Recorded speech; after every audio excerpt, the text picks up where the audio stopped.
Everyone's very curious about how we managed to pull this off. 2 servicemen walking leading 14 captives. They gassed us. I was in shock. I threw only one grenade. Guys executed it beautifully. Well, drone drops, mortar fire. What do you mean, friendlies? Friendlies are sitting at home. There were 2 bags of ammo there, and that was us.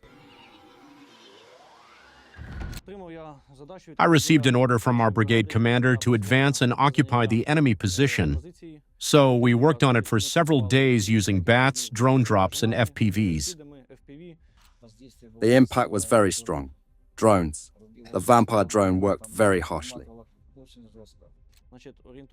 Around 2 p.m. after the FPVs hit, 3 individuals ran out from there. From aerial reconnaissance, we saw the enemy retreating. I received an order from the company commander to secure that dugout. I pulled 2 servicemen from one position, and we moved to take it. I'm 36 years old. My name is Igor, call sign Jim, 79th Air Assault Brigade, 2nd Battalion. My name is Roman, call sign Mannequin, 79th Air Assault Brigade. I'm 48. The specific position we had to check was detailed in the orders, telling us exactly what to do. We had a nearby position, so we walked there on foot. The big advantage was having a drone with us, providing updates on obstacles and giving real-time corrections on what we should do. They knew we were coming. The drones were above them, were tracking everything. Whenever we conduct such assault operations, infantry never moves without aerial reconnaissance. We also use drones with drop capabilities. If there's contact, the enemy engages, we pull back, let the drop hit, and the FPVs follow. Then we reassess if we can secure the position. If not, we regroup, deliver firepower, and continue working. The drone guided us to the dugout. I threw one grenade. Voices came from inside saying, "Friendly! Friendly!" Yeah, we yelled back, "Friendly," and then they tossed in another grenade. We radioed in, reporting there were unpleasant people inside, as they say. I contacted the company commander, told him to negotiate with them, saying they'd live if they surrendered. They told us to throw another grenade and demand their surrender. I threw only one more grenade, and then we said, "Surrender and come out unarmed." We said, "Come out and surrender, and you will live." We heard, "Come out, surrender, you'll live." No problems. We came out. They started coming out one by one, unarmed. One came out, then another, and another. It was unclear how many there were.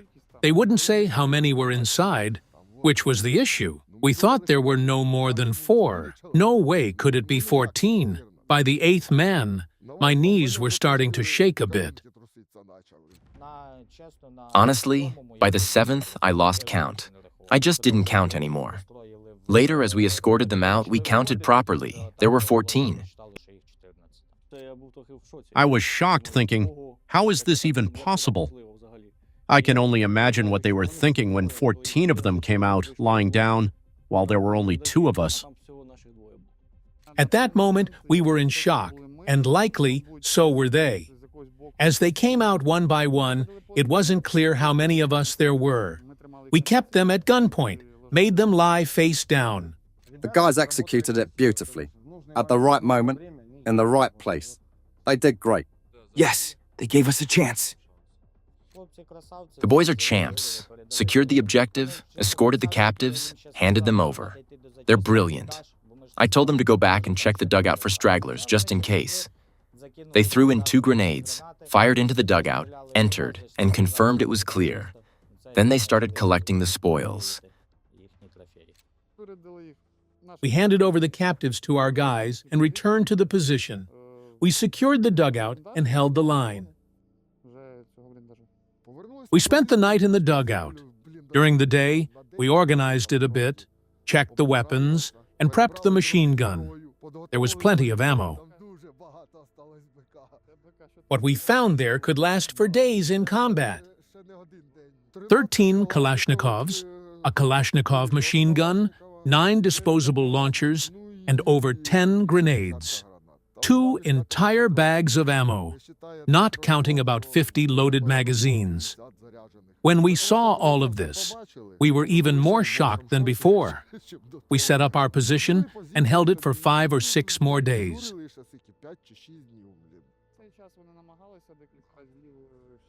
During this time, they attempted to approach us several times. With the help of drones, we successfully held them off each time. The Russians came as close as 20 meters to our position. At 20 meters, we had close combat. And the deal is that the terrain made visibility poor, but with the drones, we worked effectively. We eliminated them. They gassed us.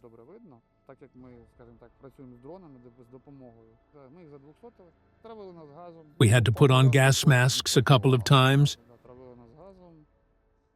Drone drops and mortar fire were frequent, targeting the sector with the dugout. The 2 of us could confidently hold the defense there and repel the enemy.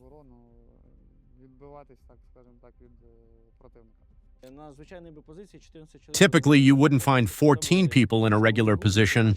Therefore, these were assault groups meant to storm us. But instead, 2 of ours ended up storming them, taking 14 captives for exchange. The more of ours we bring back, the better it is for us. The team performed exceptionally. I've worked with them for a while. On a scale of 10, they scored a perfect 10. The guys didn't falter. Everything was executed flawlessly. I rate the team's performance as outstanding. They've been recommended for state awards. I've been in the military since September 24th, 2024. I underwent training, thanks to the doc and Uncle Tolya, who taught me a lot. Before this, I'd never served in the military.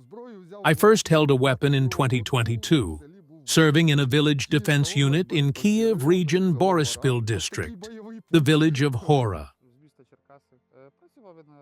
I'm from Cherkasy, worked various jobs, security, driver. I'm not a soldier, never served before. When I was drafted, I completed basic training together with him. We arrived here together and have been here for a month and a half. We've seen a lot in that time. The brigade is excellent. The commanders are good. We're okay with them, and they're okay with us. Life is decent. We work hard. Yes, it's tough here on the front line, but we hold the defense and keep the enemy at bay. Victory will be ours.